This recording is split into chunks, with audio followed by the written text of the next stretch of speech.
नमस्कार दोस्तों, आज बात करते हैं जो हाल में ही भारत और चाइना के बीच में गलवान वैली में भारतीय और चाइनीज़ सैनिकों के बीच में क्लैशेस चल रहे हैं और क्लैशेस ने बहुत हिंसात्मक रूप धारण कर लिया है, जिसमें लगभग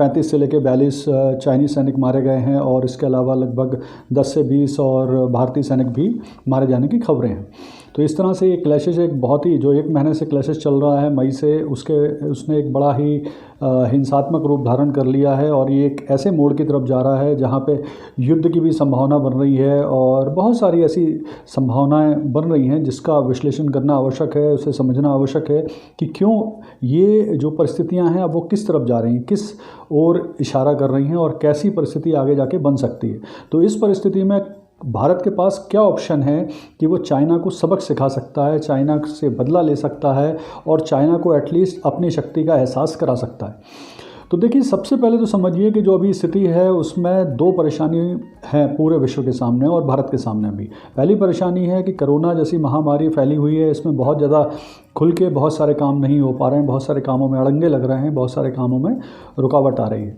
दूसरी इससे बड़ी परेशानी है वो है परेशानी आर्थिक कारण। पूरे विश्व में लगभग इस समय आर्थिक मंदी छाई हुई है, जिसके कारण बहुत सी आर्थिक गतिविधियां प्रभावित हो गई हैं। तो ये तो है पृष्ठभूमि। अब इस पृष्ठभूमि में भारत आखिर क्या कर सकता है?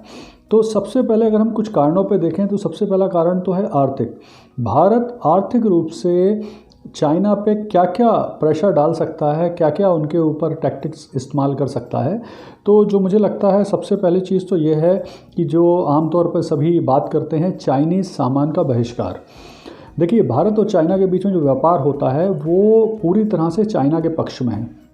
लगभग 70 से 80 अरब जो मिलियन डॉलर का जो व्यापार है, ये इसमें जो झुकाव है ये पूरी तरह से चाइना के पक्ष में है। तो अगर हम चाइनीज़ सामान का बहिष्कार करें तो निश्चित तौर पर इससे कुछ असर चाइना के ऊपर पड़ सकता है, क्योंकि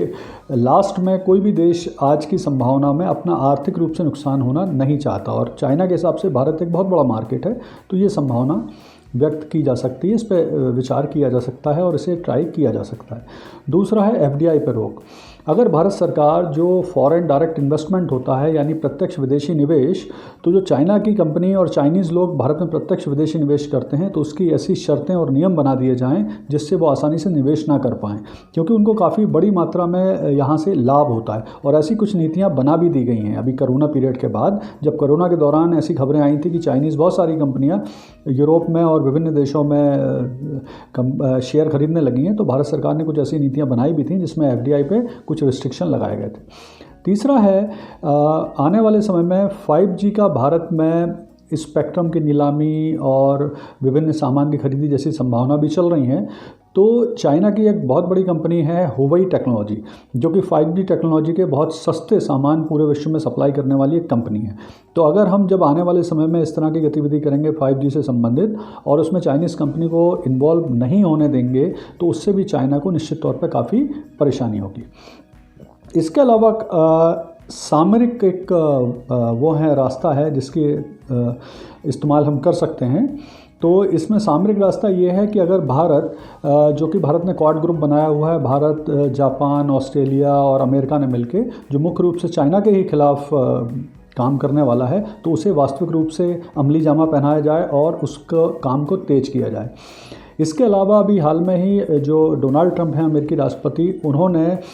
G7 ग्रुप है जो विश्व के सर्वाधिक विकसित देशों का एक समूह है, उसे एक्सटेंडेड करने की बात बोली थी, जिसमें भारत को, ऑस्ट्रेलिया को, दक्षिण कोरिया को शामिल करने की उन्होंने बात की थी। तो उस पर जल्दी से जल्दी अमल किया जाए, क्योंकि उसमें भी चाइना को अलग रखने की बात की गई थी और इन ग्रुप को शामिल करने की बात की गई थी। तो वो अपने आप एक तरह से चाइना के खिलाफ ही काम करने वाला ग्रुप बन जाता।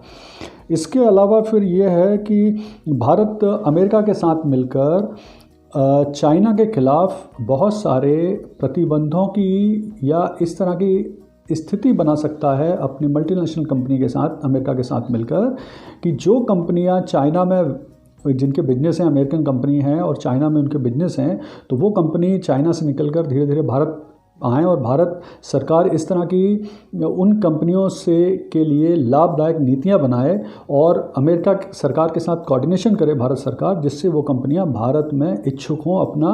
कारखाना लगाने के लिए। तो धीरे धीरे जो कंपनियां वहां से शिफ्ट होकर भारत आएंगी तो निश्चित तौर पर उनको नुकसान होगा, चाइना को। इसके अलावा इसमें एक और महत्वपूर्ण चीज़ है कि कूटनीतिक तरीके से भी भारत बहुत ज़्यादा प्रेशर डाल सकता है। देखिए, इस समय ऐसा है कि चाइना से पीड़ित और परेशान बहुत सारे देश हैं विश्व में, स्पेशली जो हमारा एशिया रीजन है उसमें बहुत सारे